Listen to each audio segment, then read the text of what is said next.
Саламатсыздарбы, сиздер менен Нактилек Капаров жана Фактчек Кежиев. Facebook колдонуучусу Кундуз Ажибекова мамлекеттик коргоо кызматынын кызматкерлери үгүт иштерине катыша алабы деген суроо салган. Сүрөттө үгүт кийимдерин кийген бир нече адам президенттикке аттанган Садыр Жапаровду коштоп жүргөнүн көрсө болот.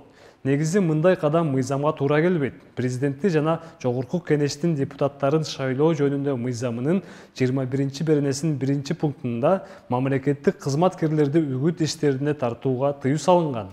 Мындан тышкары, мамлекеттик күзөт жөнүндө мыйзамынын 15-беренесине ылайык, мамлекеттик коопсуздук органдарынын кызматкерлеринин кызматтык милдеттерине байланышпаган функцияларды аткарууга тыюу салынат.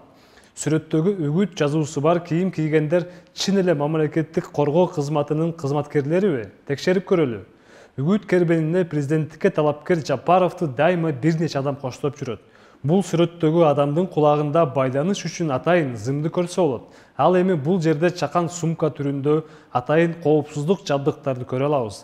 Текшерүүнү улантабыз. 25-октябрда мамлекет башчынын милдетин аткаруучу Садыр Жапаровдун Нарынга болгон иш сапары учурунда фоторепортаж президенттин расмий сайтында жарыяланган. Сүрөттөрдүн биринде мамлекеттик күзөттүн кызматкерин көрө алабыз. Ал кийген курткадагы логотип бизди өзгөчө кызыктырды. Андан соң Садыр Жапаровдун таластагы үгүт кербениндеги тасмасын көрөбүз. Ошол эле куртка кийген кызматкер жүздөрү куюп койгондой окшош. Биз Жапаровду коштогон дагы бир адамды таап алдык. Бул жерде ал Баткендеги сапарда арт жакта түшүп калган. Ал эми Садыр Жапаров менен таласта үгүт иштерине аралашып жүрөт.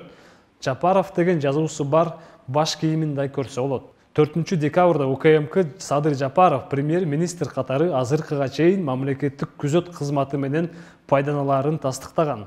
Ошондо ал үгүт иштерине мамлекеттик күзөттү тартуу менен мыйзамды одоно бузуп аткан жокпу? Ал эми үгүт кийимдерин кийген күзөт кызматычы? Бул суроолорго БШК жооп бериши керек.